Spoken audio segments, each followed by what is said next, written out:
All of his co-workers were gone. What could it mean? Stanley decided to go to the meeting room. Perhaps he had simply missed a memo.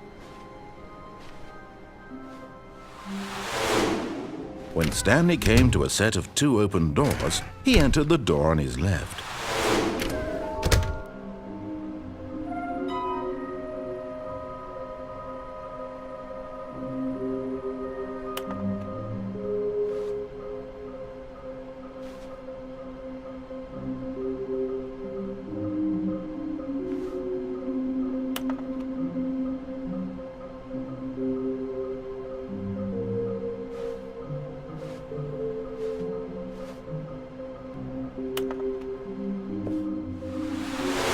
Coming to a staircase, Stanley walked upstairs to his boss's office.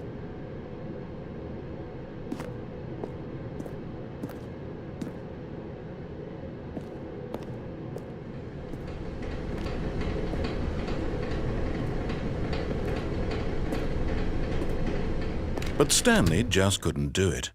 He considered the possibility of facing his boss. Admitting he had left his post during work hours, he might be fired for that.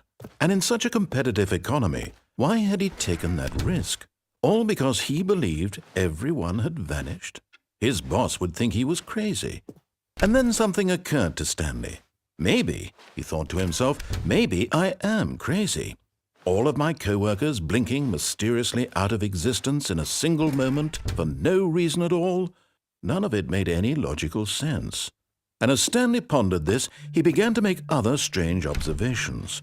For example, why couldn't he see his feet when he looked down? Why did doors close automatically behind him wherever he went? And for that matter, these rooms were starting to look pretty familiar. Were they simply repeating? No, Stanley said to himself, this is all too strange. This can't be real. And at last, he came to the conclusion that had been on the tip of his tongue. He just hadn't found the words for it. "I'm dreaming!" he yelled. "This is all a dream." Oh, what a relief Stanley felt to have finally found an answer, an explanation. His co-workers weren't actually gone. He wasn't going to lose his job. He wasn't crazy after all. And he thought to himself, I suppose I'll wake up soon. I'll have to go back to my boring real-life job pushing buttons. I may as well enjoy this while I'm still lucid. So, he imagined himself flying and began to gently float above the ground.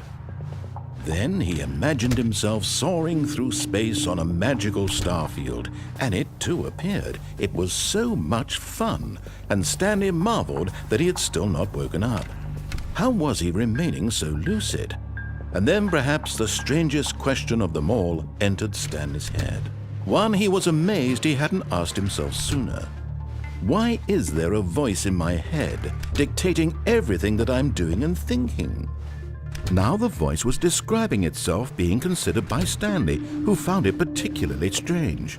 I'm dreaming about a voice describing me, thinking about how it's describing my thoughts, he thought.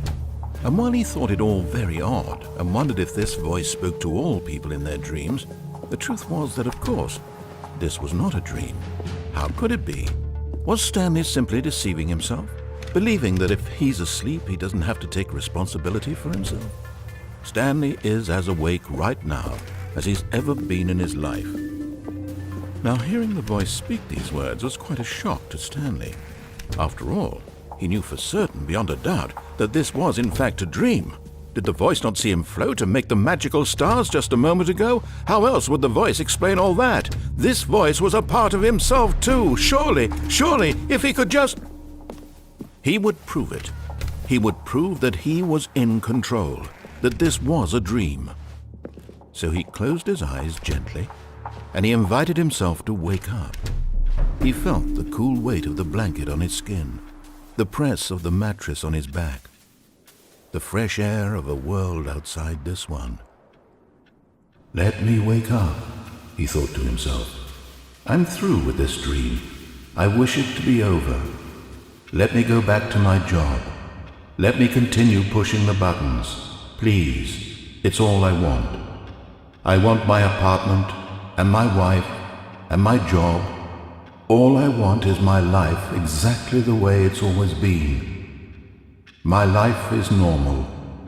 I am normal. Everything will be fine. I am okay.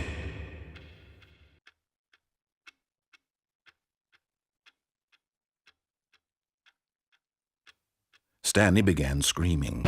"Please, someone, wake me up. My name is Stanley. I have a boss. I have an office. I am real. Please, just someone tell me I am real. I must be real. I must be. Can anyone hear my voice? Who am I? Who am I?" And everything went black. This is the story of a woman named Mariella. Mariella woke up on a day like any other. She arose, got dressed, gathered her belongings, and walked to her place of work. But on this particular day, her walk was interrupted by the body of a man who had stumbled through town talking and screaming to himself, and then collapsed dead on the sidewalk. And although she would soon turn to go call for an ambulance, for just a few brief moments she considered the strange man. He was obviously crazy, this much she knew. Everyone knows what crazy people look like. And in that moment, she thought to herself how lucky she was to be normal. I am sane. I am in control of my mind. I know what is real and what isn't. It was comforting to think this, and in a certain way, seeing this man made her feel better. But then she remembered the meeting she had scheduled for that day, the very important people whose impressions of her would affect her career, and by extension, the rest of her life. She had no time for this, so it was only a moment that she stood there, staring down at the body. And then she turned and ran.